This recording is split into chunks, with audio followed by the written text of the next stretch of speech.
রয়েছেন তাকেই জিজ্ঞেস করব।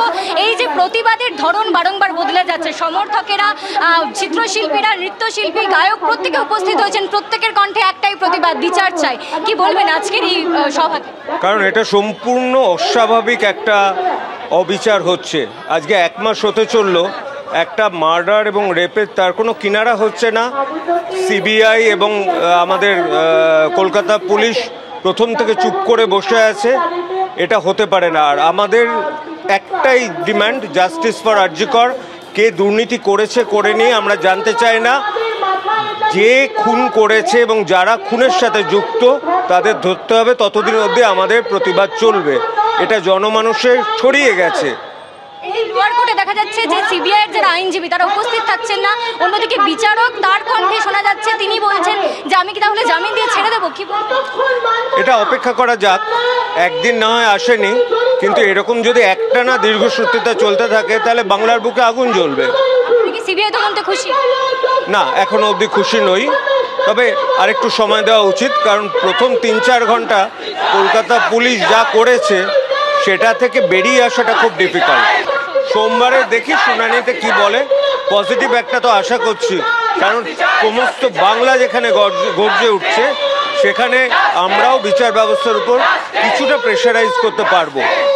কিন্তু সম্পূর্ণ সুপ্রিম কোর্টের উপর ছেড়ে দিচ্ছি, আশা করি ওখান থেকে সুবিচার পাওয়া যাবে। সোমবার রয়েছে, তারপরে তারা আশাবাদী সুপ্রিম কোর্টের যে নির্দেশ আসবে সেগুলো তারা তাকিয়ে তো রয়েছেনি। কিন্তু তার আগে যে ছবিটা দেখাবো, আমার পিছনে দেখতে পাচ্ছ যে 3 প্রধানের সত্যি আজকে এক স্বর। 14ই আগস্টের পরে আমরা দেখতে পেয়েছি 9ই আগস্টে যে ঘটনা ঘটে গিয়েছে, 14ই আগস্টে আরজি করে ভাঙচুর, তারপরে 18ই আগস্ট যখন ডায়রি বাতিল হয়ে যায়, তারপরে যুবভারতী ক্রীড়াঙ্গনে আমরা দেখেছিলাম এই সমস্যা। আজকে আবার সেই সমস্যা।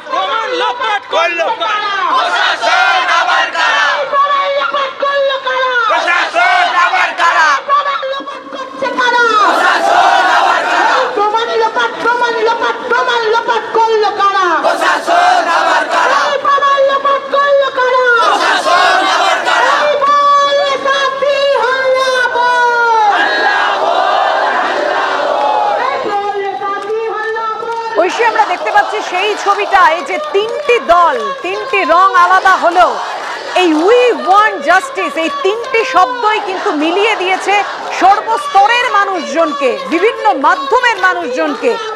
সবাই যেন একই পরিবারের।